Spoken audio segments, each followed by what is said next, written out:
We are fortunate that both of our speakers today reside from the same department, and so we have our department chair, Kathy Twiss of anthropology.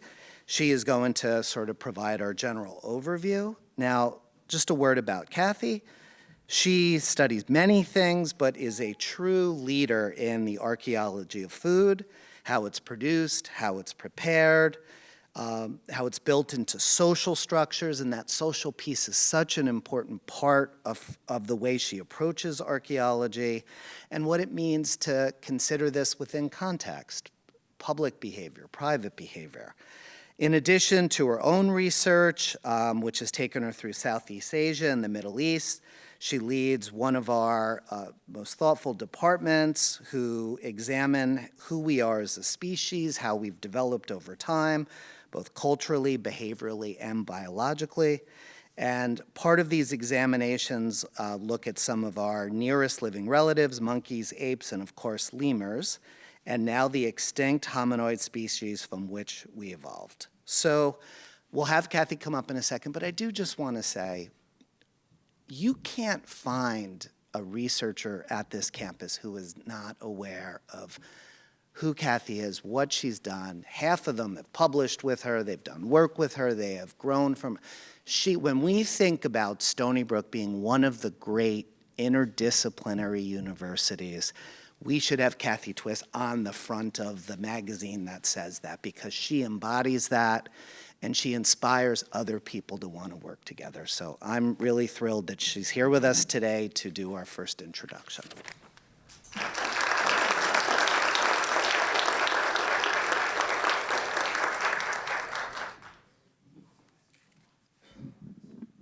Thank you very much for that beautiful introduction. Hello, my name is indeed Kathy Twiss, and I am here today to provide a joint introduction for Patricia Wright and Lawrence Martin, two distinguished service professors whose tenure homes are in the Department of Anthropology. To be honest, it feels a bit odd to introduce them because not just within anthropology, but around Stony Brook University, everybody knows their names, and honestly, most people know them. We see pictures of their field stations on the sides of buses. The institutes that they have built feature in Stony Brook's communications campaigns. There are documentaries and enormous international research collaborations that center on the institutions they've built.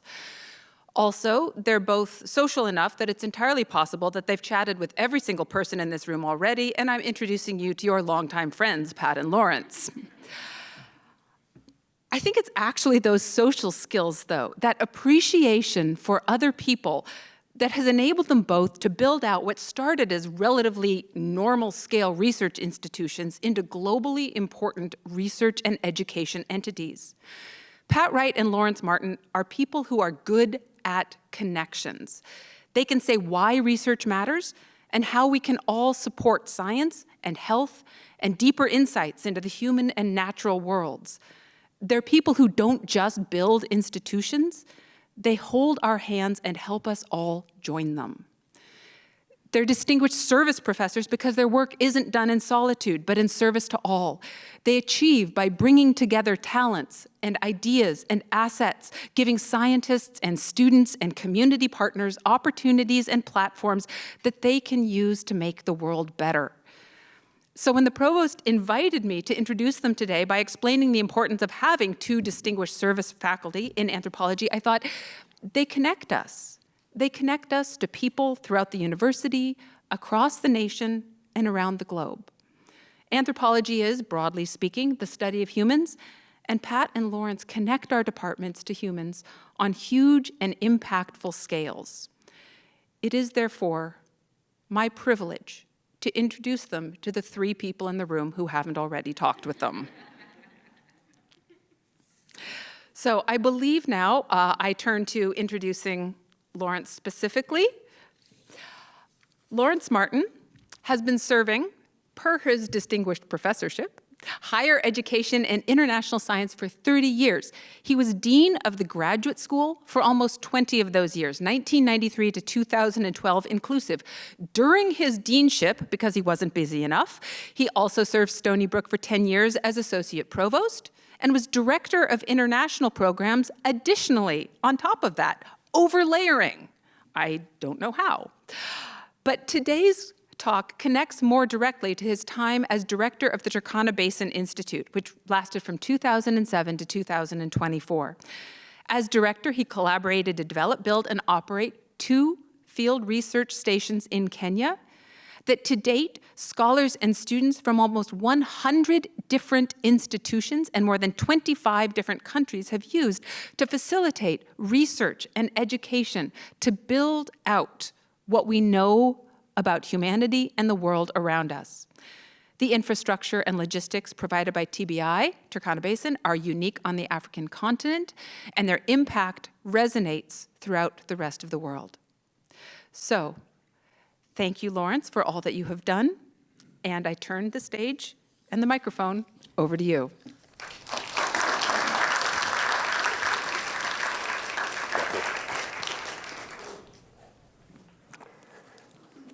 Thank you very much, Kathy, for that nice introduction. Thank you, Carl and Monica and the team for putting the program together and for having the idea of having the distinguished faculty give these lectures, which I think is an excellent one.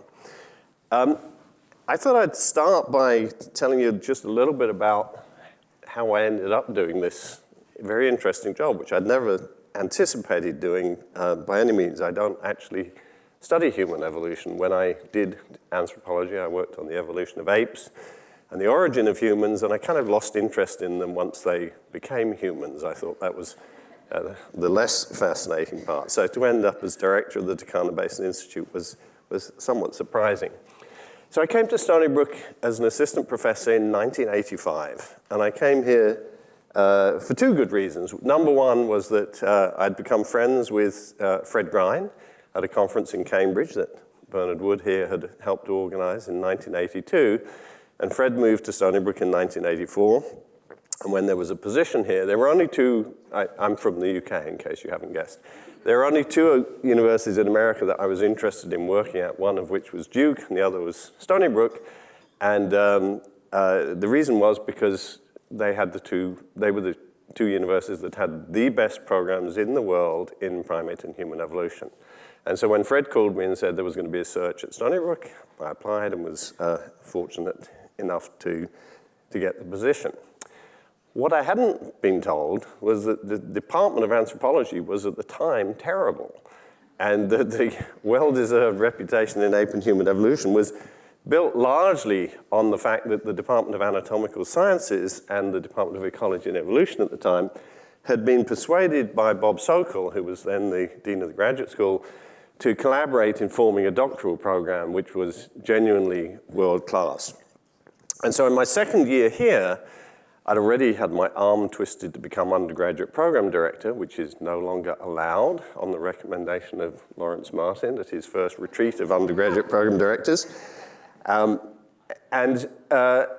department was put into retrenchment in the fall, just before Thanksgiving, actually, in 1986. We were told we were all going to be fired, and the department was going to be closed down.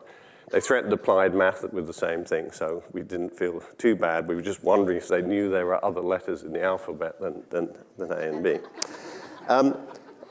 And because I was undergraduate program director, I relatively quickly got dragged into administrative roles because they then formed an executive council, which had to advise the dean, who was the interim head of department, and so on. After I got tenure, and I'll come back to that in a minute when I introduce Pat, I became director of the interdepartmental doctoral program in anthropological sciences. And I quickly realized that in spite of the university's protestations about how keen they were on interdisciplinarity, they were not. And you can, unfortunately, always tell whether a university means what they say about interdisciplinarity, because if funds do not flow in an interdisciplinary way, but flow through colleges and departments, the university is not genuinely committed to interdisciplinarity. they're committed to disciplines, and they would like to see disciplines do something together. But genuine commitment to interdisciplinarity means you fund the interdisciplinary entities for themselves. A little while later, I was asked to be dean of the graduate school, so I figured I'd go there and straighten the place out and teach them what interdisciplinary graduate education was about. That was in 1993, and I loved it. It turned out I really enjoyed interacting with faculty and students across the university. I liked to think I was doing some good, and after 10 years, I told people, I believe in term limits, so you've got to tell me when it's time for me to go, because I still think I'm doing a good job. And I stayed there for a very long time.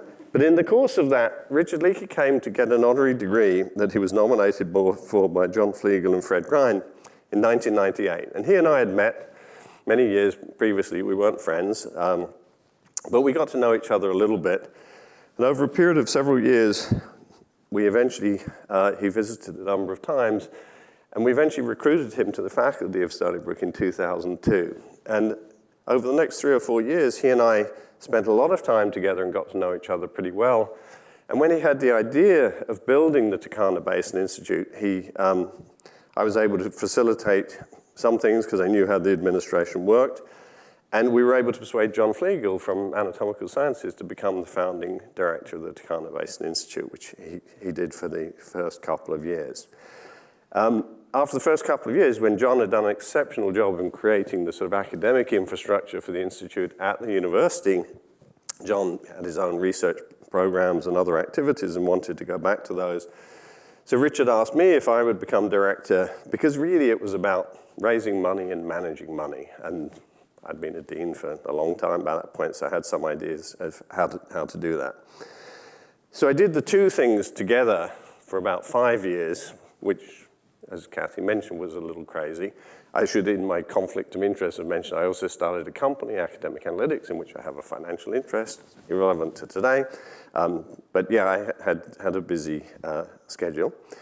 And in 2012, when the provost announced he was leaving to go to become president of the University of Minnesota, I went to see the president, and the president assumed I wanted to be provost. In fact, I told him, no, the last thing I want to do is be provost. I actually want to get rid of a job, and I'd really like to get rid of the graduate school job because TBI is becoming super interesting and is growing extremely fast. And so that's how I ended up in becoming director of the Turkana Basin Institute. Now, I'd never been to the Turkana Basin Institute. I'd never been to the Turkana Basin. I'd never been to this part of Kenya. So I took this on, largely sight unseen. And you might ask, well, why would anybody want to build 2 research institutes in northwestern Kenya in the desert? And I think the answer is pretty simple. If you're interested in human evolution, there have been finds that have made the cover of Nature, arguably the most important science magazine in the world, on 12 occasions. And that is completely unprecedented. It's simply, if you're going to do this anywhere, it has to be the Turkana Basin because it's simply the most important place there is. Why did we build 2 field institutes? Well, it's a big area. We built one on the east side of the lake. I'm told there's a pointer here, which has a delay into it. Oh, there. So we're one on the east side of the lake at Illiret and one on the west side of the lake at Turkwell. It doesn't look like a very massive area. It's about 2/3 the size of New England, but it takes about 3 days to drive from one of these field stations to the other on unmade roads. So and there are, fortunately or unfortunately, fossils and archaeological sites on both sides of the lake. So just to orient you, Kenya is a country on the equator, spanning the equator in Eastern Africa. Turkana Basin it's the largest lake in a desert anywhere in the world, up in the northwest of Kenya. And there are fossil sites that run the entire length of both the east side and the west side of the lake. What do we mean by field stations or field campuses? We mean an infrastructure. This is the one on the west side of the lake. It looks very beautiful and quite lush. It's actually in the middle of the desert. There's almost no rainfall, but there is a little bit of water flows down a river from a dam upstream. And what we've done is to raise private money to build the infrastructure to support scientists and students and take care of all of the logistic problems of doing work in the Turkana Basin. This is probably one of the most challenging environments in the world. When people asked me to explain what TBI was all about, I said, it's kind of like the Antarctic research infrastructure, except instead of being really freezing cold, it's really hot and really dry. But there's no electricity, there's no water, there's no food, there's nothing. There's no infrastructure of any kind.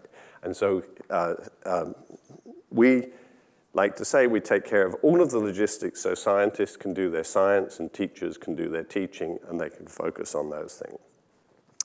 The one on the east side of the lake is shown here. There are 15 to 20 buildings on each side of the lake.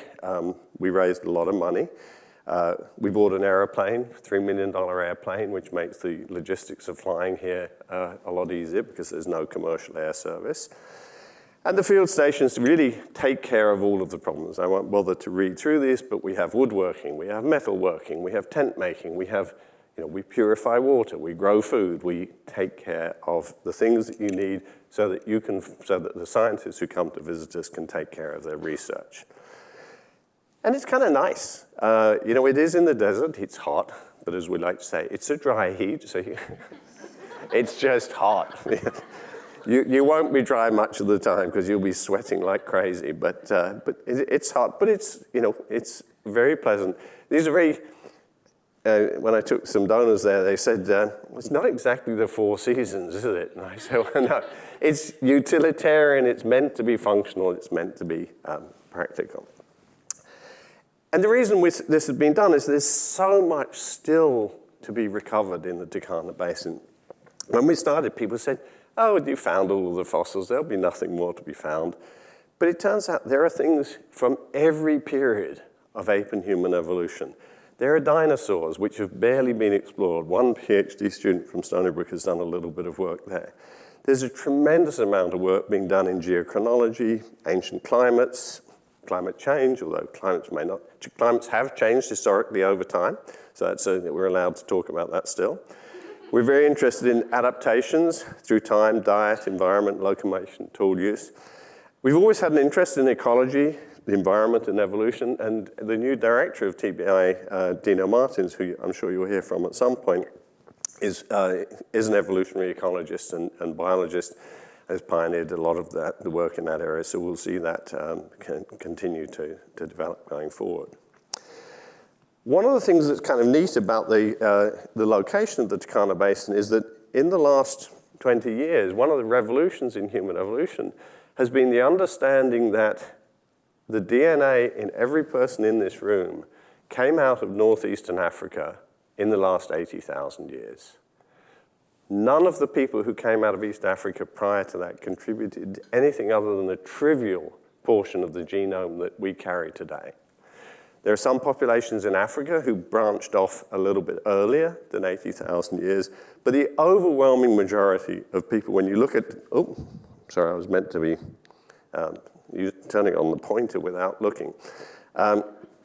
So if you see these maps, they have Adam and Eve. We don't use biblical terms usually, but I borrowed somebody else's map. But you can see this area in northeastern Africa. It's kind of at the north end of the Turkana Basin.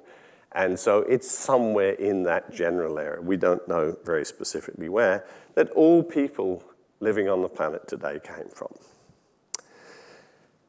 Now, the science of human evolution is relatively young. The first fossils were found the first fossils that were found and recognized by science were found in the Neander Valley in Germany in 1856, 3 years before the publication of The Origin of Species by Charles Darwin.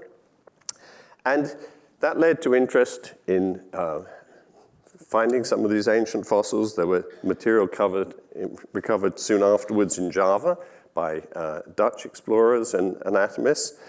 And not to be outdone, the British invented their own fossil because they wanted to get in on the act. So we made our own fossil that was called Piltdown Man. Darwin had always believed that the origin of humans was going to be found on the African continent because that was where our closest living relatives were, the chimpanzees, bonobos, and gorillas. And so for a long time, there was a disagreement between people who worked in Asia, people who worked in Africa, And Africa took a long time to be recognized as the source of humankind. Now, Africa's a heck of a big place. People don't tend to recognize that because if you look on a globe or on a map, you typically don't see it. But, did it again. This brown area here is the continental United States. This is China. So there's room in Africa for a lot of stuff. And it's pretty underexplored. So 100 years ago, almost to the day, and the publication was actually in 1925, Raymond Dart, shown here, was brought a baby human skull from a site called Tong in a cave site, whose age wasn't then terribly well known. And this was a partial face, complete dentition, and an endocast of the brain. And and Dart argued that the Tong child, as he called it, was, he named it a new species, Australopithecus africanus, and I would try not to use more than 2 or 3 species names in this talk.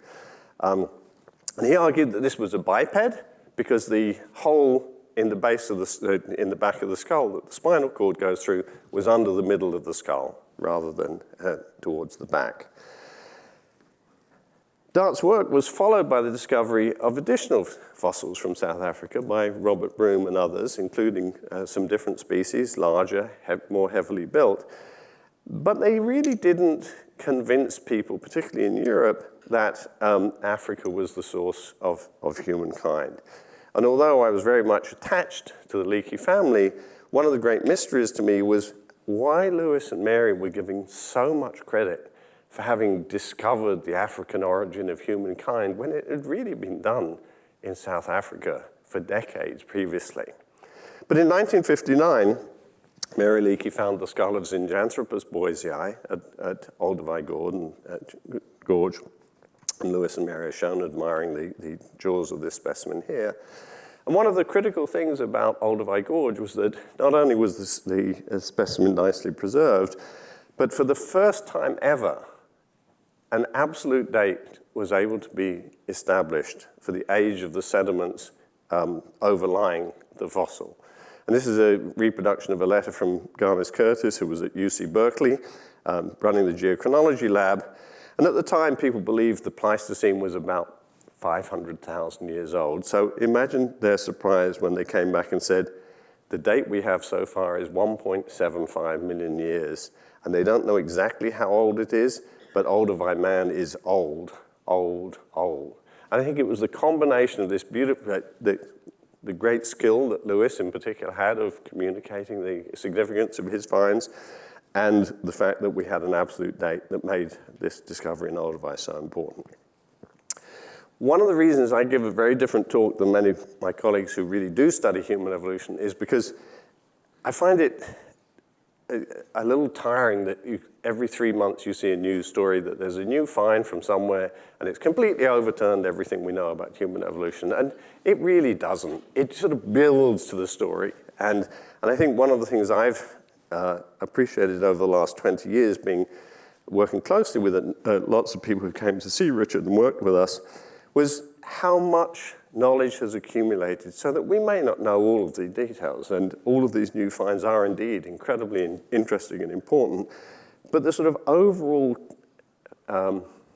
transition through which humans went to become us has become increasingly clear. And I'll talk about that briefly now. Richard got started working in the Turkana Basin, actually in Ethiopia, not in Kenya. His father sent him to lead part of an expedition in southern Ethiopia, where he found what turned out to be the earliest member of our own genus, Homo sapiens, our own species, Homo sapiens. During that project, one time when he was flying down to Nairobi, the flight was diverted by a dust storm. This was before you had GPS in an airplane, so you had to be able to see where you were going. So they instead of flying down the west side of the lake, which is the shorter route, they moved to the east side of the lake. And Richard was looking out of the window and realized that what had been mapped by British geologists as volcanic rocks was actually sedimentary rocks. He was able to persuade one of the Americans to lend him a helicopter, which he landed at close to Illoret, where one of the field campuses is now. much to the amazement and amusement of the local Dassanach warriors who'd never seen such a thing emerge from the sky. And Richard got out and within a few minutes was picking up fossils and stone tools. And that really, started the whole venture. Richard and his team, it was not easy to find fossils there, not easy to do work there. There literally, at the time, was no infrastructure. But they very quickly found magnificent fossils. This early complete skull of one of the more robust forms of early human is shown here. And then a little while later, this skull of a more gracile form, a lighter built form that people have attributed to the genus Homo. And this is the 3 Stony Brook faculty members, Richard Leakey, now deceased, Meve Leakey, and Louise Leakey as a little child. In 1974, Don Johanson announced the discovery of the Lucy fossil from Ethiopia, which claimed a great deal of media attention and still attracts a lot of attention as being one of the most complete and important early human fossils. It isn't actually the most complete early human fossil, and it's not nearly as complete as one from Kenya, which I'll show you in a second. And later on, Richard's mother, Mary, discovered fossilized or preserved footprints, probably made by the same species or similar species as the Lucy fossil. And what was important about this was that this was at 3.3 million years, was absolutely clear, unequivocal evidence of an animal that was walking bipedally for a prolonged distance, something which we don't see in any other primate. In 1984, Richard and his team found the Turkana boy skeleton, which, until some of the more recent cave finds in South Africa, is actually the most complete early human fossil ever found. Almost 80% of the skeleton is preserved, compared with about 40% in the case of Lucy. And this is at 1.6 million years old. And I think one of the things you'll see is if you look at Lucy, if you put a chimpanzee skeleton and a Lucy skeleton and a Turkana boy and a human skeleton, it's one of these any idiot could see that Turkana boy looks like us, at least from the neck down, and Lucy looks like a chimpanzee, undoubtedly capable of bipedal locomotion, but not bipedal locomotion like us. Turkana boy was a tall, striding biped. And that's something which is very unusual in human evolution and in the early stages. Humans probably diverged from chimpanzees around 7 million years ago, according to the DNA evidence. Not great fossil evidence at the moment. There are some fossils around a little bit less than 7 million years old from Chad and from southern Ethiopia that look as if they're bipedal. We have some new sites that John Rowan from Albany is working on the west side of Lake Turkana that are producing fossils that are 6.8 million years old and 6.2 million years old that should help to clarify this relationship. But one of the important things to remember, if you remember 3 things from a talk today, is that from 7 million years until less than 2 million years ago, the human story is an entirely African story. There is no evidence of human fossils or human tools outside of the African continent. And there are lots of archaeological and paleontological sites in the relevant time periods. They simply do not have people or people's ancestors in them because people's ancestors were not living there at the time. So the overwhelming majority of the human evolutionary story is restricted to Africa. This just gives you a sort of summary of you can see the diversity of forms that are represented in the Turkana fossil record is pretty extraordinary.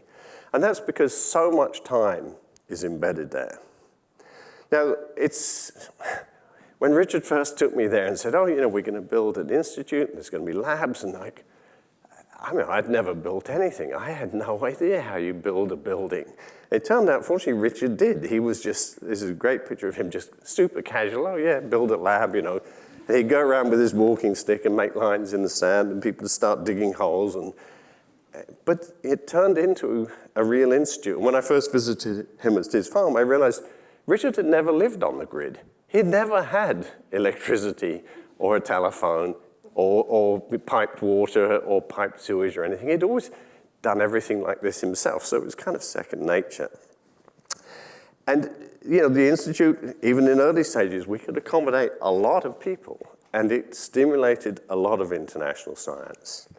So as I close, I've talked about 7 million years of evolution, and that sounds like a lot of time. But when you think about life on Earth, according to the most recent studies, something like 4.2 to 4.3 billion years old. And unless you happen to be, a Rentec person, thinking of what 4.3 billion years looks like is hard, right? I mean, none of us, it's a big number. One thing we can, and most of us can relate to, is what a calendar year is like. And if you think about a calendar year, how long it is until next Thanksgiving or the next Super Bowl or whatever you mark your occasions by.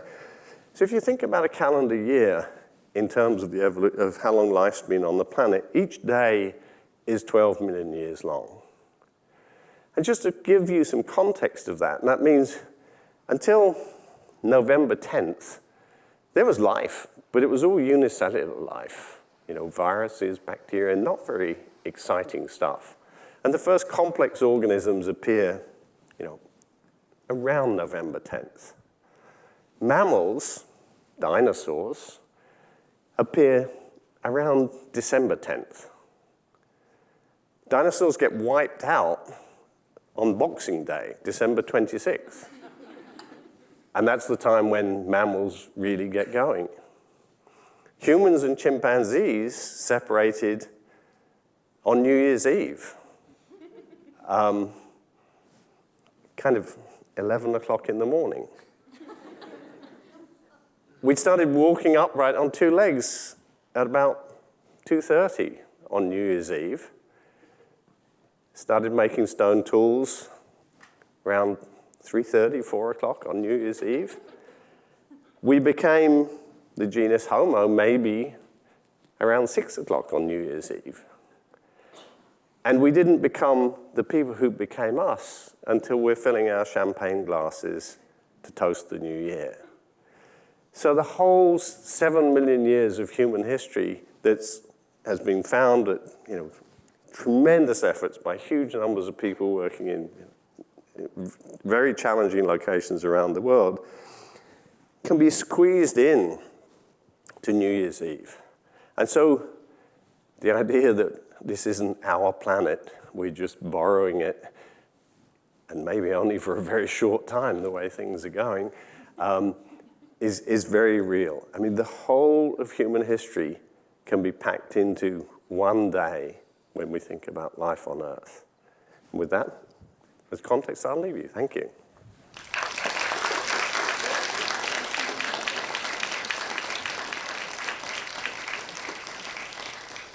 Thank you, Lawrence, for an amazing talk. We have a few minutes for questions.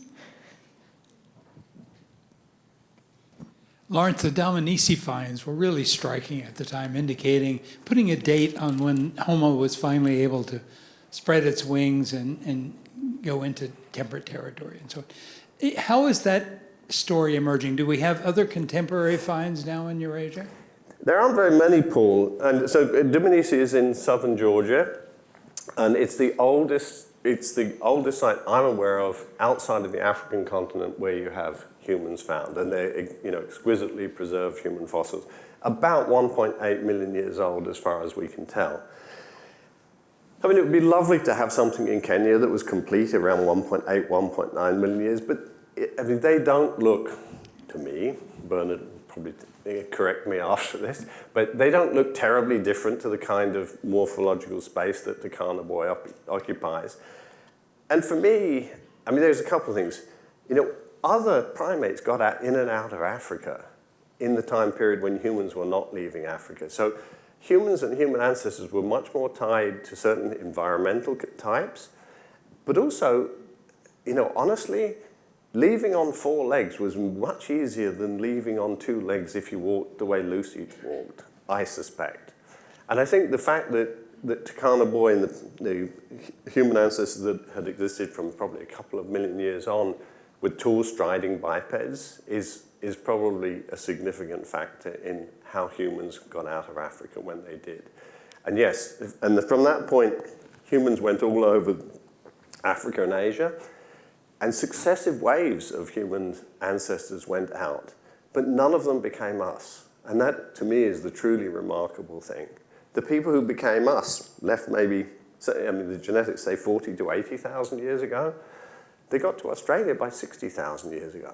And every one of these human populations has certain characteristics they share. They all have music. They all have art. They all have some kind of religious belief. So it seems unlikely that the ancestral population from which they were derived carried some of those cultural behaviors with them too. But yeah,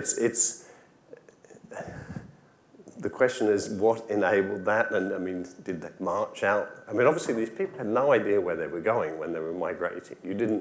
There weren't signposts that said you are now leaving Africa. And recently, there had been lots of discoveries, like new species like Homo naledi and Homo longi, that recently come up this year. What are your thoughts on the new discoveries, and how did you think it changed the perspective of human evolution on a grander scale?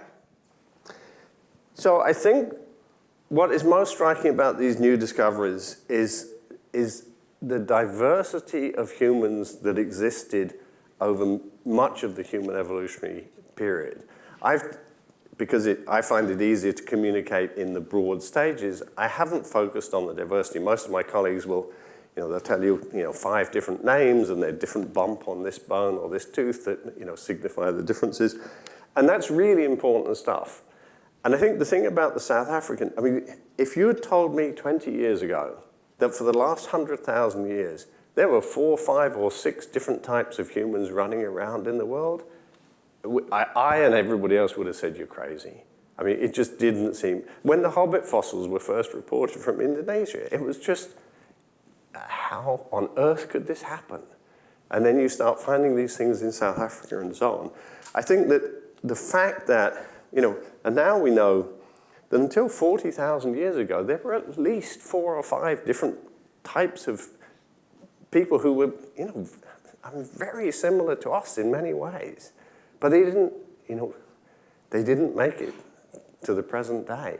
And they didn't contribute much of their genomes to the present day. So I think, Bernard has talked over the years about, human evolution is less of a tree and more of a bush, and it's like a really bushy bush. And each of these new finds that overturns everything we understand is just another little spike on this bush. And it would be nice to have them all. But it's easy to get distracted by, the differences among these rather than the sort of broad overall progression of things. But why have we learned so much? We've learned so much because we've got many more fossils. We get much more information out of fossils because of advanced imaging techniques, geochemistry. We have much better sense of past environments through lots of sophisticated analytical approaches. Our knowledge of geochronology has improved very dramatically. And of course, the advent of DNA studies and ancient DNA studies has been, breathtakingly important. But more fossils are always good. So let's give one more round of applause.